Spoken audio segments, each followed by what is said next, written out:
Great, thanks. So today I'm going to present on, I think, a very important and actually central aspect in Ricœur's philosophy. And I think I just want to maybe navigate my presentation a bit in response to Sarah's presentation. And because I think my interest in the talk here is about how we understand subjectivity according to what Ricœur says about narrated time, about the narration in history. And if we think of neuroscience, I think one interesting question would be, we can actually study the neurological makeup of many creatures, but why are we extremely interested or even exclusively interested in the neurological makeup of the human being? Well, I guess it's not because naturally or in terms of natural science, the human being is unique in any decisive way, but rather because we're interested in subjectivity.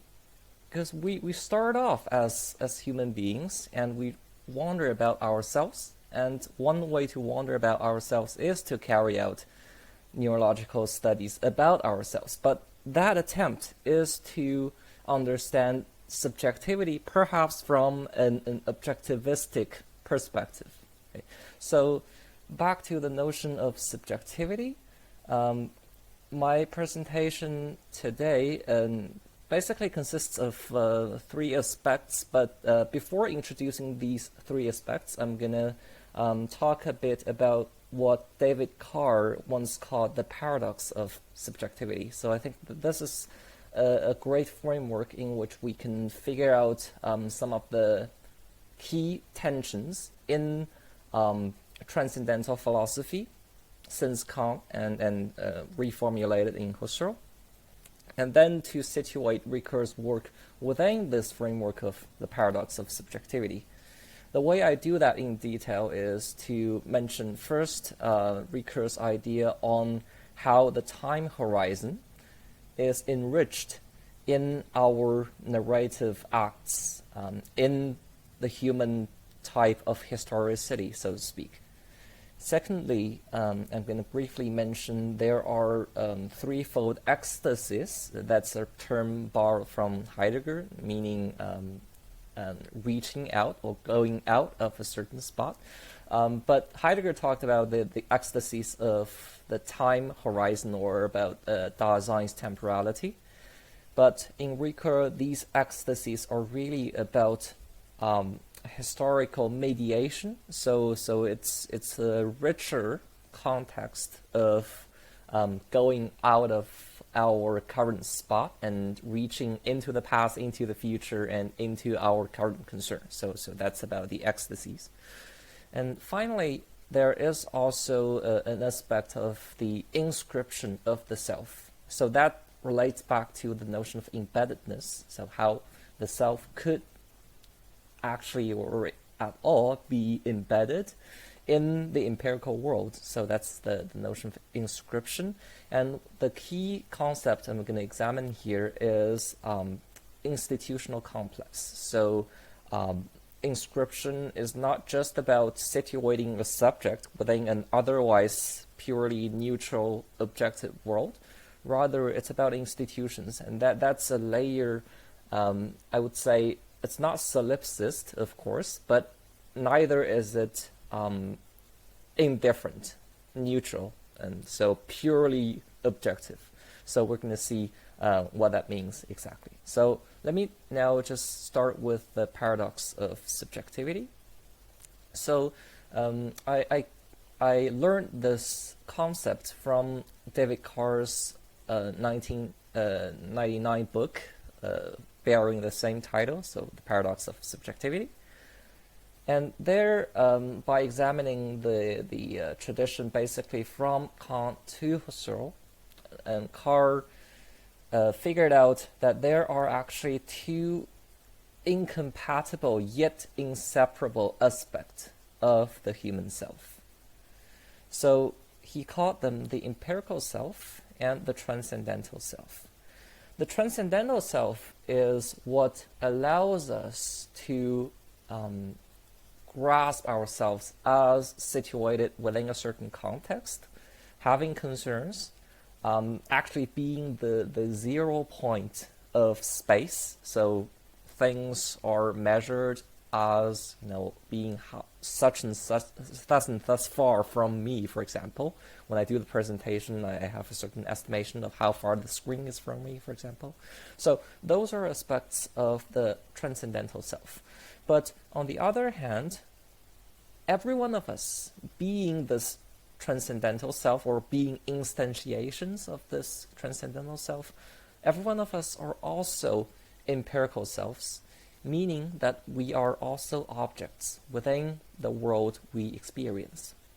So the relation between these two selves to the world is different, because the transcendental self is, let's say, that for whom the world is. So it's an intentional relation, whereas the empirical self stands in a part-whole relation to the world. So the self is basically part of things in the world. So we are human beings alongside non-human things, laptops, tables, and so on.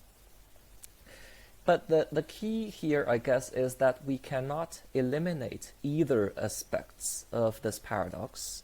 If we eliminate the empirical self, it will be very hard to understand why, for example, I am situated here, having this particular kind of personal history, why we cannot meet in person right now. So these are aspects that we cannot account for within a purely transcendental framework. But on the other hand, if we were only empirical selves, then we would be no different from stones, like lifeless objects. Because in that way, we're just objects within a purely objective world. So we've got to have those two aspects, but it's very hard to imagine that these two are actually one and the same self. And so that's the paradox. And I guess both Carr and Ricœur in this regard would say that it's an aporia that we cannot solve by purely conceptual means. Rather, we need to initiate a hermeneutics which perhaps generalizes this paradox and mediates it. So our task here is to see how precisely this is possible. So the initial idea I have here is that the self is always embedded. So transcendental self is never omnipresent, never eternal, so it's unlike God. It cannot be everywhere at the same time. Rather, it must be embedded. And for it to be embedded is for it to be also an empirical self. So that's the initial idea. I wanted to study this within the framework of temporality, because we can study this in, for example, in terms of spatiality, and I believe Paolo has done a lot of work in this regard, right? So we can study this embeddedness with respect to, for example, Merleau-Ponty's work on the body. The body is also a nexus of embeddedness, but if we focus on temporality, then this embeddedness would be found in something like historicity. And to show this, we can look at Ricœur's Time and Narrative, Volume 3. There is a short, the first half of the book is called the Aporias of Time. So there Ricœur articulated two aspects or two senses of time. So lived time on the left side and cosmic time. Lived time on the right side and cosmic time on the left side. So they they attach respectively and roughly to the transcendental and the empirical self. And the problem, of course, is how to bridge the two, how to think of time as both lived and cosmic. So historicity is introduced at this point. Historicity is the loop, it's the loop of mediation. Without this loop, we would have a pure paradox, which leads to an impasse. But historicity is this finite mediation which allows us to talk about time, both as lived and as cosmic. And in that regard, for example, we can say every science about time, so astronomy or even quantum mechanics, they can also be seen as historical narratives. And that's how we can intimate all the sense of time when we're talking about science, and we can see how they are actually continuous with the sense of time insofar as it's lived in our everyday life. So that's the idea of mediation. And now to see how historicity works here, we can look at Ricœur's response to Heidegger when he was investigating into this the notion of the aporias of time. So still in Time and Narrative, Volume 3. So roughly we could say that what Heidegger said about temporality, especially depending on Heidegger's notion of being towards death, what Heidegger said gave us a notion of the transcendental time horizon. So it's something that attaches exclusively to the transcendental side of the self. And as we know, Heidegger was trying to make everything empirical, the empirical self. He's trying to make all those things derivative. He's going to say they are derivative of the transcendental time horizon. For example, the time we count with clocks and calendars, that time is derivative, according to Heidegger. Ricœur, when assessing Heidegger's notion of derivation, so he conceded that this is a matter of derivation, but he disagreed with Heidegger on the idea that derivation necessarily implies impoverishment. So for Heidegger, the case is when we proceed from this transcendental time horizon, thanks to which we're able to understand what it means for something to be in the past, what it means for something to be in the future. So when this becomes the historical horizon, there are certain decays. For example, we tend to think that events just are aligned along the timeline, and we cease to appreciate the horizontal character of past, present, and future. We tend to think of them as just, inert or indifferent events placed along the line. So that's Heidegger's idea of impoverishment. Ricœur did not dispute this point, but he also thinks that when we proceed from this transcendental horizon to the historical horizon, and that means we're starting producing historical narratives, we're starting doing history, actually. So Ricœur says when we're doing these, there is also a motion or a process of enrichment. So I'm putting the quote here. Ricœur says we must not forget that this enrichment of the primordial by the derivative. So the primordial here refers to the transcendental time horizon. The derivative refers to the historical horizon. So Ricœur is basically saying that the historical horizon enriches the transcendental time horizon. And now we're going to see how exactly this works. So Ricœur mentions the notion of heritage when discussing this enrichment. So heritage in Heidegger is the notion of Erbe. And heritage has multiple senses, something that's handed down from the previous generation to the next. It's something carried over by the next generation from the previous generation, and sometimes it's just assumed. So why do we wear clothes in the way we do? So that's something we usually don't reflect upon. But in all those cases, we have this enriched sense of the past.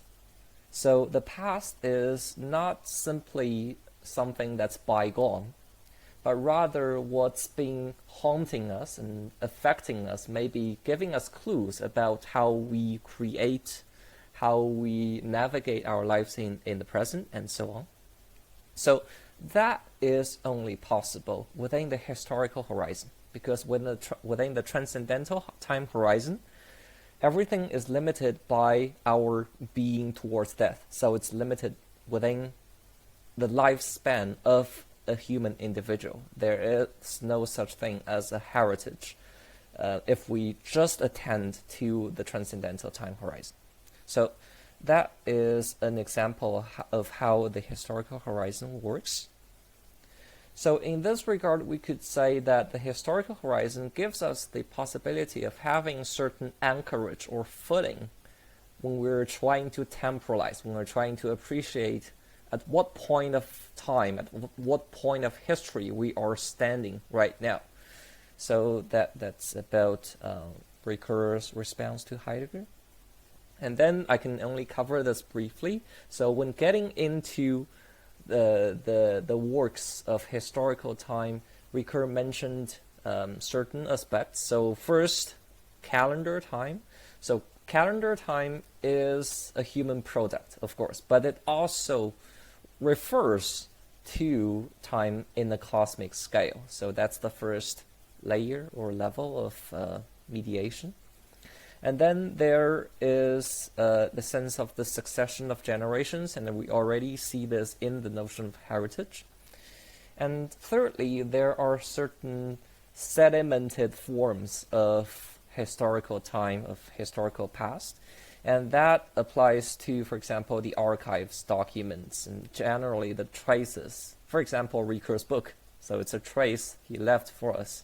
And we appreciate his philosophical work as a certain tradition. We convene here to talk about this tradition only because only because the historical horizon of Ricœur's thinking has been opened up for us. So that's how historical time can have multiple dimensions. And now let me get to the way we kind of go out of ourselves, go out of the 0 point of the transcendental self when we're temporalizing within this historical horizon. And we could see this roughly in the dimensions of the past, the present, and future, except that they are not just moments along the timeline. Rather, they are, let's say, coexistent and interpenetrating dimensions of our concern. So within the historical horizon and as regards the past, there is always a commemoration of what defines the identity of a community. So here we're getting into the notion of subjectivity, but that's not the subjectivity of an individual. That's the subjectivity of a community, how the community can act together, and that depends on the community's commemoration of the past. Secondly, in relation to the present, there is always a sense of inhabiting, and that means being the site of a collective history. This history is not bygone, but it's rather still happening. It's going on. So it's going on with all of the events that cannot always be predicted. But the sense of a community is that we're in this together, we're seeing our ways in this together, and that's the sense of being the site of the happening of this history. Also, in relation to the future, there is an anticipation of all the possible initiatives. Those initiatives are in continuity with the tradition, and that means they could either conform with the tradition or go against it, or in other forms. But this continuity just means that future initiatives must be a response to the tradition, to the heritage. So in this way, we see that the historical horizon gives us these ways of temporalizing as a community, and that's an enrichment of that otherwise solipsist transcendental self. So that's the second point I wanted to introduce here. Last point, and then that's going to be my last slide, is about inscription, and it's about specifically the institutional complex which permits us of this inscription of subjectivity, in fact. So whenever we think of the transcendental I, we need to note that it brings with it a here and now, hic et nunc. So otherwise, we would be like God. We would be everywhere. We would be for eternity, right? But that's not the way the human self works. So to have this here and to have this now is not just a natural thing. It's not. It cannot be reduced to our biological makeup. Of course, we could say every creature is here and now, so it cannot be at two places at the same time, of course.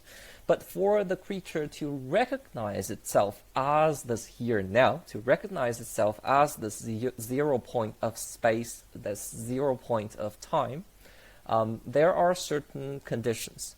And I think Ricœur's contribution is to discover that in order for any human self to be actually a here and now, they must borrow from things that exceed the human subject, that exceed the individual person.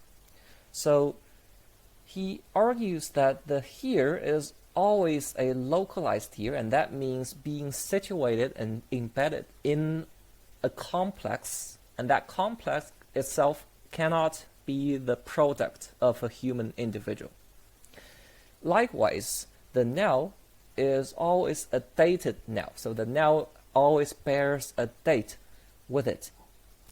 And this is also a way to be inscribed in a complex, because we cannot have like one's own way of calibrating the dates, because if there were only one person using that calibration, it wouldn't make any sense. We kind of recognize, we need to meet, on this day at a certain time, because it's a shared scale of how we date our nows, and that's the now of the happening of this conference, for example. So to look at a quote from oneself as another, Ricœur there is talking about personal identity, so I guess that's a way to respond to Sarah's discussion. And he's especially worried about a certain tendency in the philosophy of language. So in Ricœur's own age, I think philosophy of language was kind of more popular than today, I guess. Today we have neuroscience, of course. But he was worried that in the philosophy of language, personal identity might actually vanish.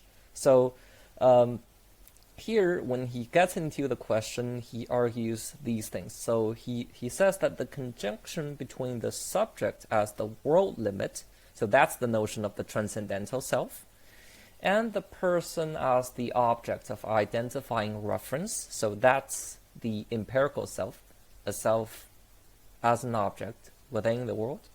So the conjunction between the two rests on a process of the same nature as inscription. So that's where the notion of inscription comes up. And he specifies that the inscription is illustrated by calendar dating and geographic localization. So both calendar and maps are ways for the human self to find itself embedded in a complex that's greater than itself, greater than the human individual. And so, if we look at these localized stated, that's the notion of inscription. And an example Ricœur makes is our ID card. The ID card has on it information such as the name of the person, the birth date, and the address. Right? So the birth date, of course, is the aspect where one is inscribed in a system of calendar. Address is responding to the geographical complex, and that allows other people to find where anyone is situated. And also there's one's name. So name comprises both the last name, which is about the person's lineage and so on, so about heritage, but also their own freedom in choosing their first name, usually. So by these three aspects, Ricœur says that inscribing this way, and that means he's talking about the ID card, inscribing this way the I, so the transcendental self, is in the proper sense of the term registered. So it's a bureaucratic word, but he tried to give it a new sense, the sense of registration. I think it's synonymous with inscription in this respect. And so Ricœur says it's therefore not arbitrary that the person, the object of identifying reference, and the subject, the author of the utterance, have the same meaning. So it's at this point that Ricœur finally accomplishes the bridging between the transcendental and the empirical self. So that would be Ricœur's response to David Carr's paradox of subjectivity. But you see, this is not a conceptual solution. It's not saying, well, the empirical self is not real, it's reducible to the transcendental self. No, he's rather saying there is this process of inscription, and he adds that this is an inscription of a special kind. It's performed by a special act of utterance. So what's peculiar here is that the solution to the paradox is not a concept, but an act. An act is something singular. It happens in time. It takes time to unfold itself. And it always presumes a greater context within which the act has meaning. So that would be a hermeneutic or a narrative solution to the paradox of subjectivity. So that puts an end to my presentation. Thank you.